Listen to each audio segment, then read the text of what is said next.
ஹாய்ங்க, எல்லாருக்கும் வணக்கம். இன்றைக்கி நான் என்ன ஆர்டர் பண்ண தெரியுங்களா? எனக்கு ரொம்ப ரொம்ப பிடிச்சமான ஒரு கண்ணாடி பாட்டில் ஆர்டர் பண்ணேங்க. இது வந்து ப்ரைஸே பார்த்தீங்கன்னா 200 மேலே இருந்துச்சு. ஆனால் இப்போ ஆஃபரில் வெறும் 189 இருந்துச்சுங்க. சரிங்களா, ஓப்பன் பண்ணிவிட்டு எப்படி இருக்குன்னு பார்க்கலாங்க. நான் வந்து மீஷோவில் தான் வாங்கினேன். ஓகேங்க, எப்பவுமே மீஷோவில் வாங்கினா இதை டேமேஜாக கொடுப்பாங்க. ஆனால் இந்த டைமு பயங்கரமாகவே கொடுத்தாங்க. பாருங்கள், ரொம்ப நாளாக இந்த மாதிரி பாட்டில் வாங்கணும்னு ரொம்ப ஆசைப்பட்டேங்க. செம்ம சூப்பராக இருக்குது பாருங்கள், செம்மையாக இருக்குங்க. இது வந்து 2 வந்திருக்கு.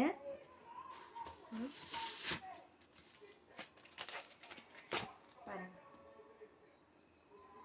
உங்களுக்கு இது பிடிச்சிருந்தா மறக்காமல் எனக்கு கமெண்ட் பண்ணுங்கள். ஓகே, பாருங்கள் எப்படி இருக்கு.